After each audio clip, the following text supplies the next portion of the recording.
Assalamualaikum warahmatullahi wabarakatuh. Kami dari kelompok 4 akan mempresentasikan hasil kerja kami yang berjudul Kajian dan Anak dengan Hambatan Penglihatan, yang disusun oleh saya sendiri, Musin Mustafa Azhar, dan NPM 208620603.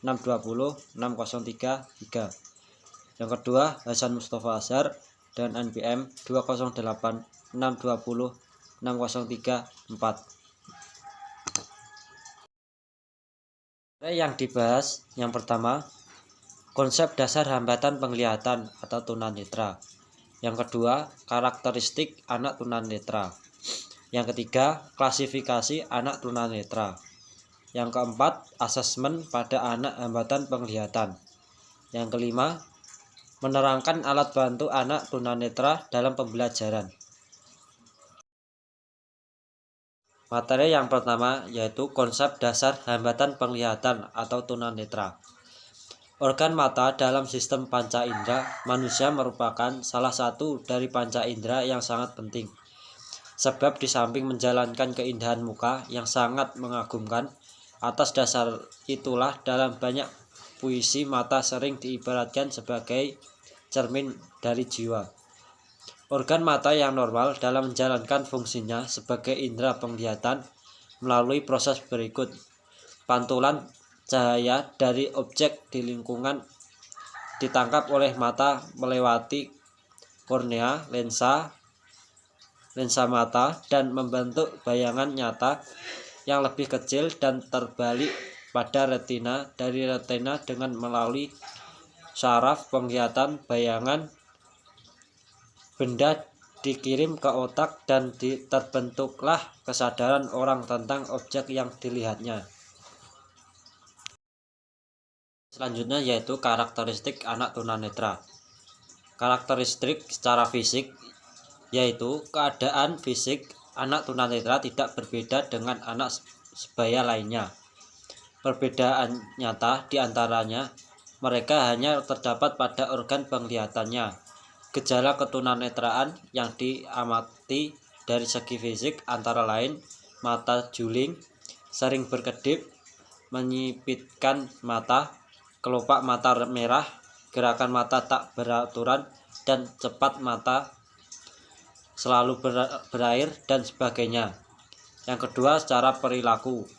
Beberapa gejala tingkah laku pada anak yang mengalami gangguan penglihatan dini antara lain berkedip lebih banyak dari biasanya, menyipitkan mata, tidak dapat melihat benda-benda yang agak jauh. Adanya keluhan antara lain mata gatal, panas, pusing, kabur, atau penglihatan ganda.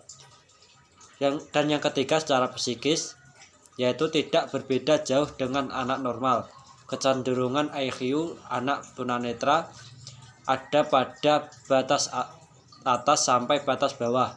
Kadangkala ada keluarga yang belum siap menerima anggota keluarga yang mengalami ketunanetraan sehingga menimbulkan ketegang gelisah di antara keluarga. Seorang tunanetra biasanya mengalami hambatan kepribadian seperti curiga terhadap orang lain, perasaan mudah tersinggung, dan ketergantungannya yang berlebihan. Menurut Purwaka Hadi 2007-2024, anak buta total akan menunjukkan bola mata yang kurang atau tidak pernah bergerak, kelopak mata berkurang atau tidak pernah berkedip, dan tidak bereaksi terhadap cahaya. Selanjutnya yaitu klasifikasi anak tunanetra. Klasifikasi anak tunanetra yang didasari pada waktu terjadinya ketunanetraan yaitu 1. Tunanetra sebelum dan sejak lahir, yakni mereka yang sama sekali tidak memiliki pengalaman penglihatan. Yang kedua, tunanetra setelah lahir atau pada usia kecil. Mereka telah memiliki kesan-kesan serta pengalaman visual, tetapi belum kuat dan mudah terlupakan. Yang ketiga, tunanetra pada usia sekolah atau pada masa remaja. Mereka telah memiliki kesan-kesan visual dan meninggalkan pengaruh yang mendalam terhadap proses perkembangan pribadi. Yang keempat, tunanetra pada usia dewasa. Pada umumnya mereka yang dengan segala kesadaran mampu melakukan latihan penyesuaian diri. Yang kelima, tunanetra dalam usia lanjut. Sebagian besar sudah sulit mengikuti latihan penyesuaian diri. Yang keenam, tunanetra akibat bawaan atau partial sick bawaan.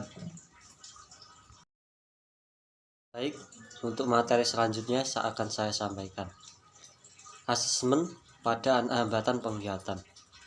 Adapun asesmen pada anak penglihatan yaitu yang pertama, asesmen kemampuan akademik anak dengan hambatan penglihatan.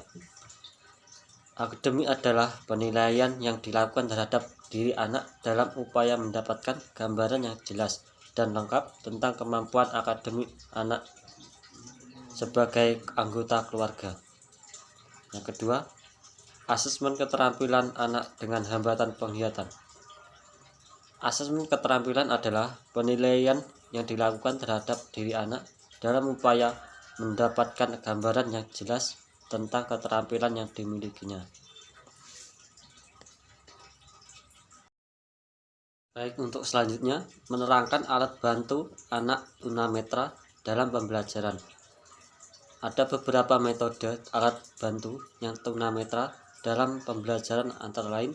Yang pertama, metode individual. Metode individual pembelajaran yang diterapkan oleh orang tua dalam mendidik anak tunanetra menurut Sunat perlu diperhatikan beberapa prinsip. Salah satunya adalah metode individual. Metode individual berarti dalam mendidik anak tunanetra, tenaga pendidik maupun orang tua perlu diperhatikan hal-hal yang terhubungan dengan individu anak. Yang kedua, metode pengalaman penginderaan. Beralih dari metode individual, prinsip berikutnya yang perlu diperhatikan ketika mendidik anak tunanetra ialah metode penginderaan. Penginderaan yang dimaksud di sini ialah pengalaman anak akan hal-hal yang ia perlu dipelajari. Yang ketiga, metode totalitas. Totalitas yang dimaksud di sini bukanlah berarti mempelajari yang diberikan harus menyangkut banyak yang mata pelajaran, tetapi maksudnya ialah menggunakan seluruh fungsi indera yang masih berfungsi pada anak tunanetra dengan baik dalam pembelajaran. Yang keempat, metode self activity. Metode yang diperhatikan dalam meningkatkan metode pendidikan bagi anak tunanetra ialah prinsip aktivitas mandiri.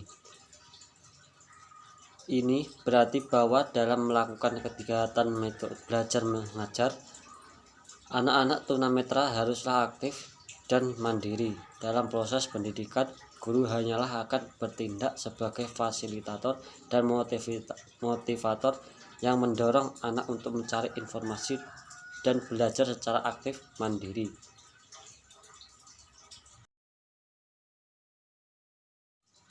Sekian presentasi dari kelompok kami. Apabila ada salah kata, mohon dimaafkan. Wassalamualaikum warahmatullahi wabarakatuh.